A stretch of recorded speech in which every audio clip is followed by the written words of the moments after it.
नमस्कार दोस्तों, in this session we are going to discuss about 3M.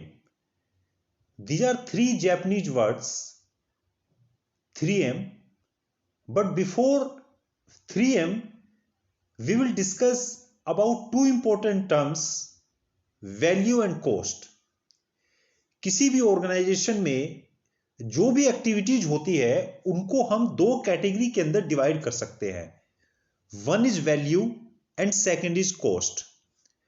So basically value and cost को समझने के लिए हम एक सिंपल एग्जांपल लेते हैं कि जो भी हमारी प्रोडक्ट कॉस्टिंग होती है, जो भी हमारी कस्टमर कॉस्टिंग होती है, अगर कोई एक्टिविटी हमारी कस्टमर कॉस्टिंग में डिफाइन है, इट मींस कस्टमर हमें जिस काम को करने के पैसे दे रहा है वो एक्टिविटीज या वो काम हमारी वैल्यू है. और वो एक्टिविटी जिसका कस्टमर हमें पे नहीं कर रहा है बट हम अपने मैन्युफैक्चरिंग सेटअप के अंदर वो एक्टिविटीज कर रहे हैं,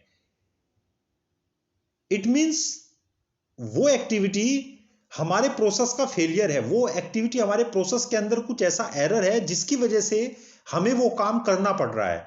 so that is the cost. So one is value and second is cost.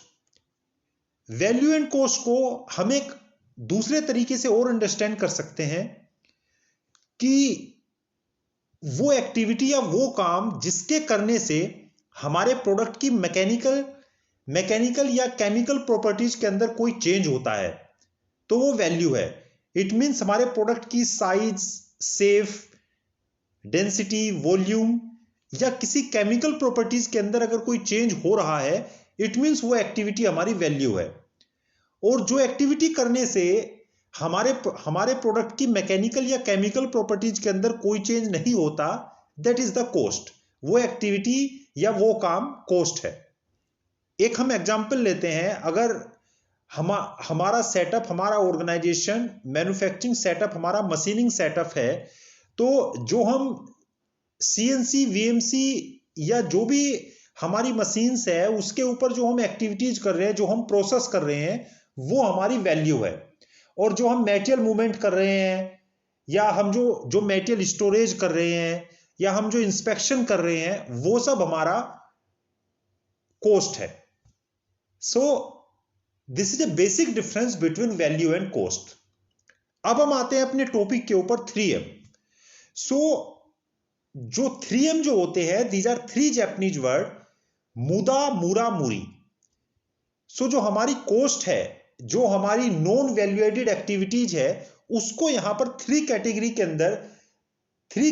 में उसको डिवाइड किया गया है. वन इज मुदा, सेकेंड इज मुरा एंड थर्ड इज मोरी. मुदा मीन्स वेस्ट,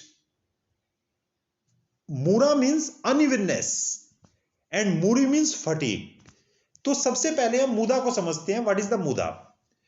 सो जो वेस्ट होते हैं, वेस्ट हमारा किसी भी फॉर्म में हो सकता है. लाइक हमारा मटेरियल वेस्ट हो सकता है, हमारा टाइम का वेस्ट हो सकता है, हमारी मैन पावर का वेस्ट हो सकता है, या हमारी मैनेजमेंट वेस्ट हो सकता है. मैनेजमेंट वेस्ट भी एक इंपॉर्टेंट वेस्ट है. लाइक हमारा डिसीजन मेकिंग क्विक नहीं है और राइट डिसीजन मेकिंग नहीं है, जिसकी वजह से हमारे रिसोर्सेज वेस्ट हो रहे हैं. तो इस तरह से वेस्ट की डिफरेंट कैटेगरी हो सकती है.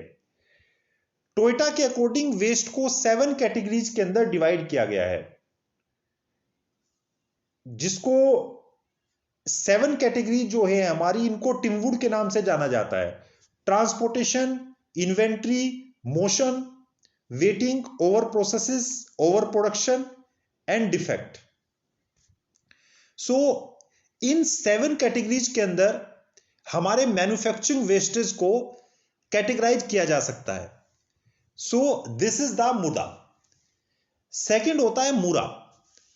मुरा क्या होता है? Basically unevenness. अनइवननेस क्या हुआ कि हम कोई भी काम कर रहे हैं तो उसमें बेसिकली हमारे बहुत ज्यादा वेरिएशन है. लाइक अगर एक मशीन के ऊपर हम अपना प्रोडक्ट बना रहे हैं तो उसकी जो डायमेंशंस है, जो उसके साइज है, उसमें बहुत ज्यादा वेरिएशन है। या हम जो अपने प्रोसेस के अंदर मैन पावर यूज कर रहे हैं, मैन पावर हमारी फिक्स नहीं है, मैन पावर के स्किल के अंदर बहुत ज्यादा वेरिएशन है। या जो हम मटेरियल अपनी मशीन के ऊपर यूज कर रहे हैं, उसकी क्वालिटी में बहुत ज्यादा वेरिएशन है। तो ये सब हमारे जो वेस्टेज हैं, ये जो हमारे नॉन वैल्यूएटेड एक्टिविटीज या ये जो हमारी कॉस्ट है, ये हमारी मूरा के अंदर आती है। यानी जो हमारे सिस्टम में या हमारे मैन्युफैक्चरिंग सेटअप में जो अनइवननेस है, जो हमारे वेरिएशन है, वो भी एक वेस्ट की कैटेगरी में आता है। बिकॉज अगर हमारे प्रोडक्ट के अंदर या हमारे सिस्टम के अंदर वेरिएशन होगा तो अल्टीमेटली हमारे रिसोर्सेज ज्यादा वेस्ट होंगे और हमारे प्रोडक्ट की क्वालिटी के ऊपर उसका इंपैक्ट आएगा। थर्ड जो कॉस्ट होती है वो होती है मूरी। मूरी मीन्स फटीग। फटीग बेसिकली क्या होता है कि फटीग मीन्स अगर हमारा कोई भी रिसोर्स या हमारा कोई भी इनपुट अपनी कैपेसिटी के बियॉन्ड काम कर रहा है, अगर हमारी मशीन अपनी कैपेसिटी से ज्यादा काम कर रही है, हम अपनी मशीन को उसकी कैपेसिटी से ज्यादा ओवरलोड कर रहे हैं, तो अल्टीमेटली मशीन के फंक्शन पर उसका इंपैक्ट आएगा। मशीन का जो एक लाइफ टाइम है उसके ऊपर उसका इंपैक्ट आएगा और वो अल्टीमेटली हमारा एक लॉस होगा, एक हमारा वेस्ट होगा। या अगर हम मैन पावर को ओवर टाइम पे काम करा रहे हैं तो उस केस में मैन पावर की इफिशियंसी हमारी डाउन होगी और ओवर टाइम में हमें एक्स्ट्रा वेजेस भी उसको पे करना होगा। So this is the category of Muri means fatigue. हम अपने सिस्टम में अगर रिसोर्सेज को बियॉन्ड द लिमिट यूज करेंगे तो अल्टीमेटली वो हमारी कंपनी में एक वेस्ट क्रिएट होगा। उससे हमारे कंपनी की प्रोडक्ट की क्वालिटी पे भी उसका इंपैक्ट आएगा। हमारे जो रिसोर्सेज हैं, जो हमारी मशीन है या जो मैन पावर है, वो भी अपनी उस इफिशियंसी पे ओवर टाइम में उस इफिशियंसी पे आउटपुट नहीं दे पाएगी जो नॉर्मल रेगुलर आवर्स में उसका आउटपुट आता है।